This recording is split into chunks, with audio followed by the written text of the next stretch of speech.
If you got any of you guys have any questions, let's see, let me know. You guys can always type in the box below. Susan Hess is a local author. I'm actually filling in. Dr. Leo should poke his head in just about a second. He's finishing up with some patients in the back. But you can find her book at, correct me if I'm wrong, Susan, stillroom at pitchpines.com, right? Correct. And it's actually been a staple for myself. It's a beautifully done cookbook.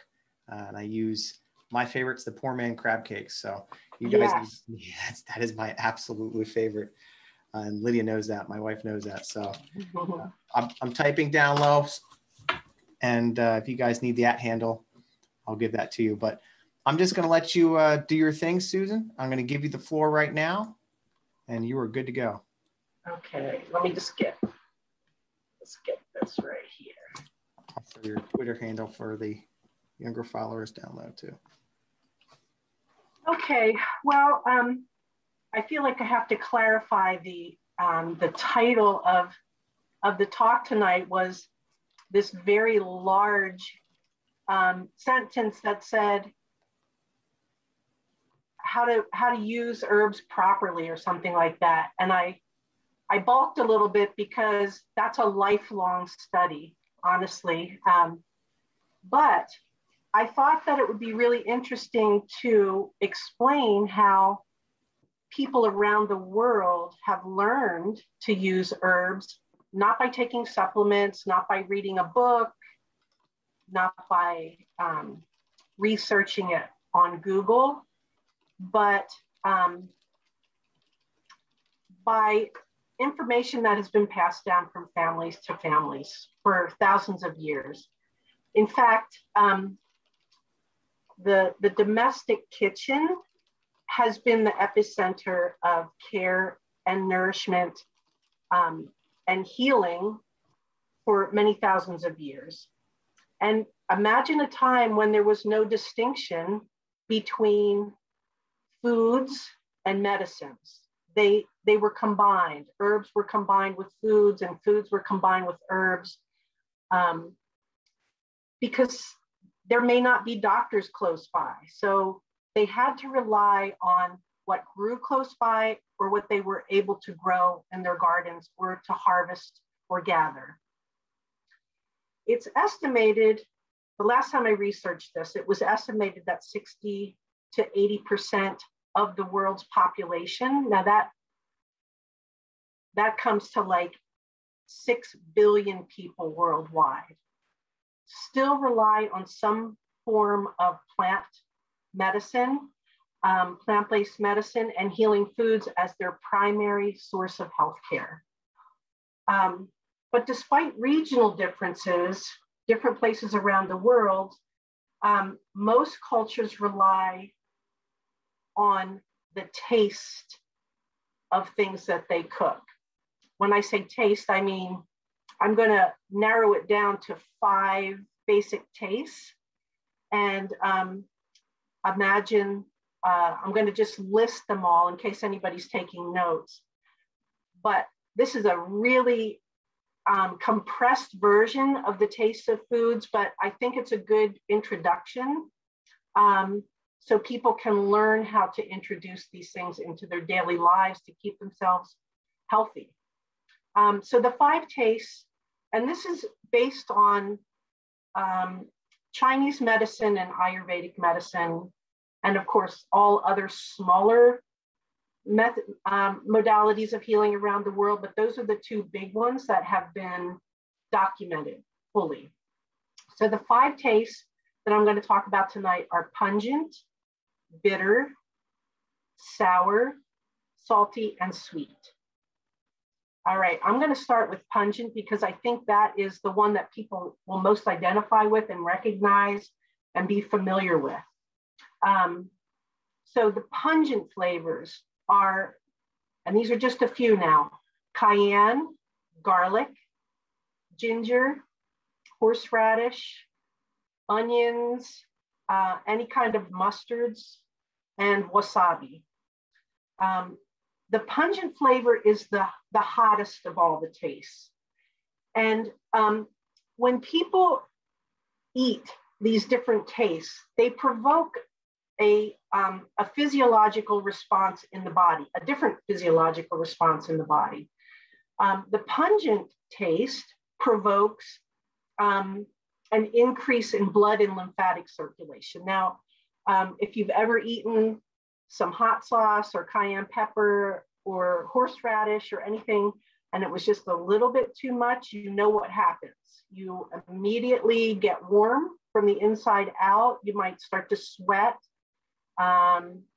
Your face might get red, your ears might get red. So it's an increase in circulation, blood circulation and lymphatic circulation. That in turn stimulates an immune response, which is wonderful. That also stimulates and may reduce and clear mucus in the sinuses or the chest. It might improve metabolism or weight loss. It always aids in the digestive process. Like I mentioned earlier, it might stimulate sweating or promote a detox response. And many of these herbs that I just mentioned show a potent antimicrobial or antiviral activity, which is why people like to use garlic or onions or cayenne pepper when they're maybe fighting off a cold or something.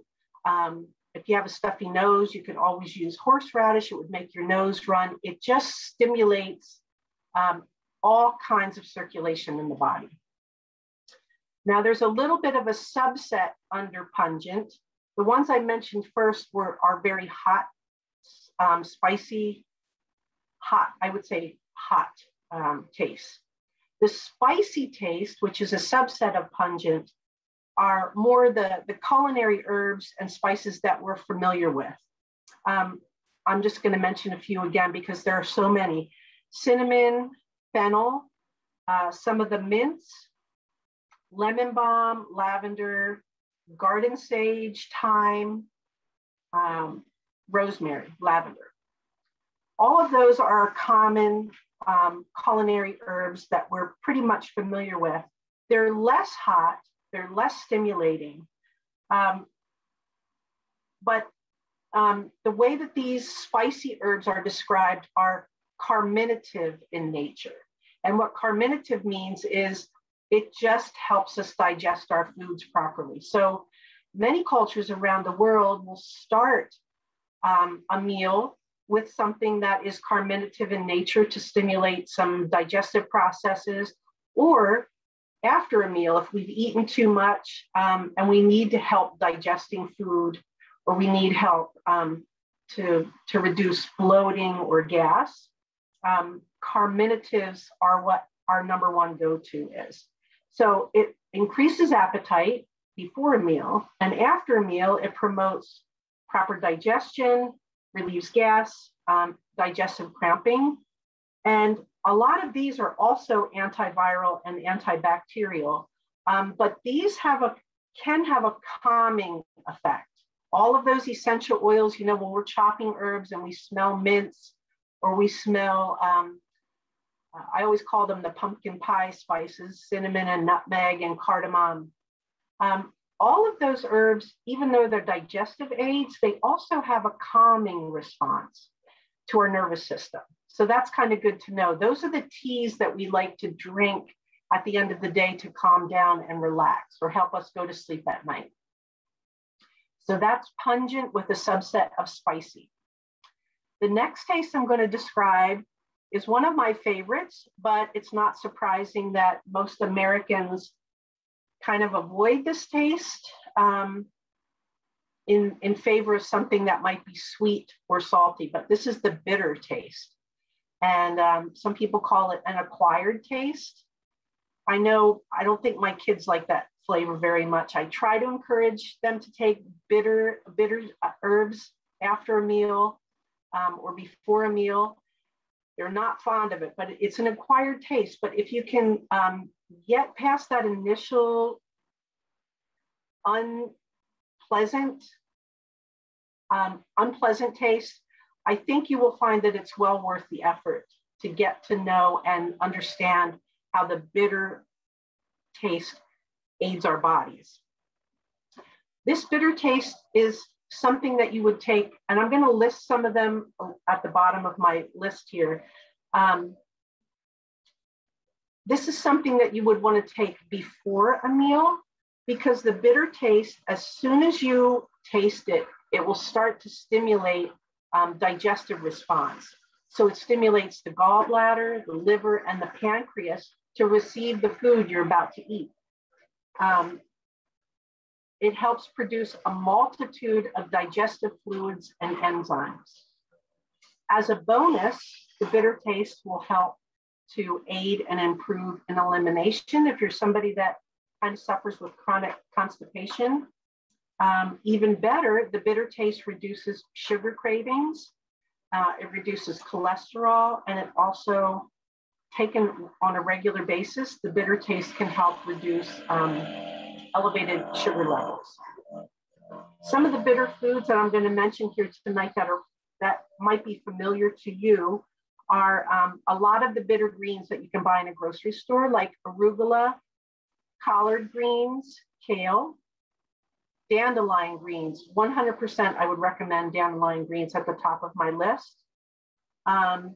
Dandelion root taken in a tea form, grapefruit peel, or green tea. All of those things stimulate the bitter receptor sites on the back of your tongue. So the second you take something bitter, you're going to immediately feel it on the back of your tongue, and you're going to start swallowing more. And interestingly enough, that swallowing process will stimulate the liver and the gallbladder and the pancreas to help you digest your food. So while initially you might not enjoy it, it is one of the best flavors to try to incorporate in your daily diet. I want to mention earlier, and I forgot, all 5 of these flavors are something that herbal practitioners around the world try to incorporate on the daily. They don't maybe have a lot of pungent and then a lacking of other. It's all about balance. And so you want to try to incorporate some of all of these tastes throughout the day in your meals. All right, the next one I'm going to discuss is the sour taste. And the sour taste comes, this is a taste that doesn't come often in herbal form. You won't find a lot of herbs growing that are very sour. It comes more in food. So some of the sour foods that I can describe to you tonight are blackberries, blueberries, lemons and limes, rose hips, hibiscus flowers, which make an excellent tea, that combination together, rose hips and hibiscus flowers, and strawberries.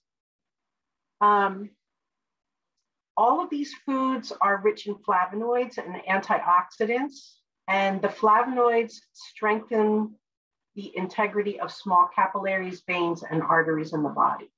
I think you've probably heard, if you're interested in herbs at all, like bilberry is something that people take if they have cataracts or poor vision.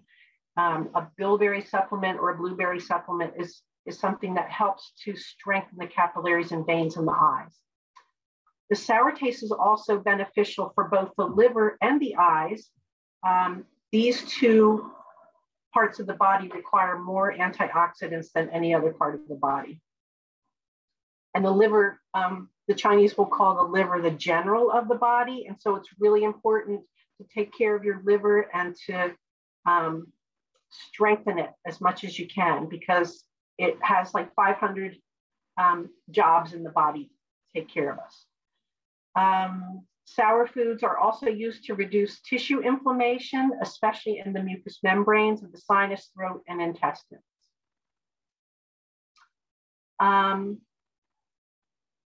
All right, the next taste is the salty taste. And I want to clarify right off the bat, I'm not talking about salt, table salt. I'm talking about the mineral salt taste of, if you're familiar with seaweeds, seaweed has a taste that is salty from the sea, but it also has this minerally taste too. You know, it's interesting when you get to learn all of these tastes like very intimately and you incorporate them into your daily life. You can really taste when something is too salty. You can really taste when something is too sour. And you can taste when a plant or a vegetable has lots of minerals in it, because you get that mineral salt taste in your mouth. So some of these herbs and foods are dandelion leaf again, spinach, celery, cilantro, parsley, seaweeds, Swiss chard, and nettles leaf.